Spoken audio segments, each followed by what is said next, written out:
تو معراج النبی یہ حضور علیہ السلام پہ اللہ نے جو انعام و اکرام کیے ان میں ایک بہت بڑا انعام ہے۔ تو یہ واقعہ معراج النبی جو ہے یہ حضور علیہ السلام کو ان حالات میں اللہ تعالیٰ نے دلجوئی کے لیے وہ اعزاز عطا کیا کہ جب دنیا نے سارے محبتوں کے دروازے بند کر لیے، اللہ نے اپنے کرم اور رحمتوں کے سارے دروازے کھول دیے۔ تو انسانیت کو ایک پیغام ملا کہ جب اے انسان تجھے راہ حق میں اذیت دی جائے، ستایا جائے، رلایا جائے، پٹایا جائے، تو دل چھوٹا نہ کرنا۔ یہ میرا اصول اور ضابطہ ہے کہ وَلَنَبْلُوَنَّكُمْ بِشَيْءٍ مِّنَ الْخَوْفِ وَالْجُوعِ وَنَقْصٍ مِّنَ الْأَمْوَالِ وَالْأَنفُسِ وَالثَّمَرَاتِ، میں ضرور آزماتا ہوں، خوف کے ساتھ، بھوک کے ساتھ،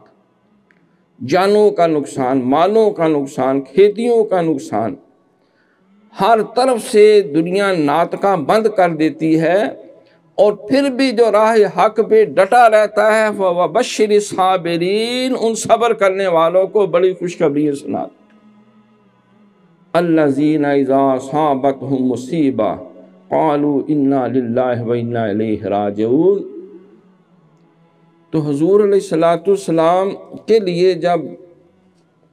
ساری دنیا میں راستے دروازے مسدوس کر دیے گئے تو اللہ نے اپنے کرم کے سارے دروازے کھول کے پیغام بھیجا، انی مشتاق الیک، اے جبریل امین دوڑتے ہوئے جاؤ میرے محبوب کو یہ پیغام سناؤ کہ آپ کا رب آپ کا مشتاق ہے، منتظر ہے آپ کے لیے۔ میرے ملائکہ چشم براں ہیں، جنت کے حور و غلمان مرحبا اہلاً سہلاً کہنے کے لیے بے قرار ہیں۔ میری قدرت کی ساری نشانیاں آپ کے لیے حاضر ہیں۔ وہ اعزاز جو جبریل امین کو سدرۃ المنتہا سے آگے ایک بار برابر جانے کی اجازت نہیں،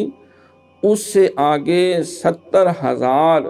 درجات طے کرتے کرتے اس مرتبے اور مقام تک آ جاؤ جہاں تک آج تک نہ کوئی نبی پہنچا، نہ رسول پہنچا، نہ پیغمبر پہنچا، نہ فرشتہ پہنچا، نہ فرشتوں کا امام پہنچا۔ تو یہ واقعہ معراج النبی اتنا بڑا اعزاز تھا ان حالات میں جب قریش عرب سمجھتے تھے یہ چند دنوں کی مار ہے، اب یہ دین مٹ جائے گا، نابود ہو جائے گا، تو اللہ تعالیٰ نے سبحان الذی اسریٰ بعبدہ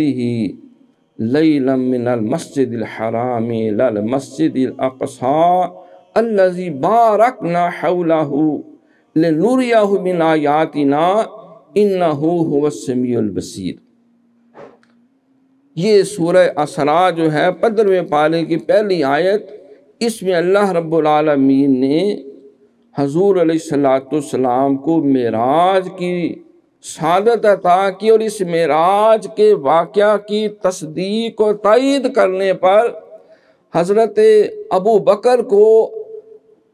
زبان رسالت معاب سے صدیق کا لقب عطا ہوا۔ انت صدیق، اے ابو بکر تو صدیق ہے، صرف صدیق نہیں بلکہ آپ صدیق اکبر بنے۔ آپ کی صداقت صرف امت محمدیہ کے لیے نہیں،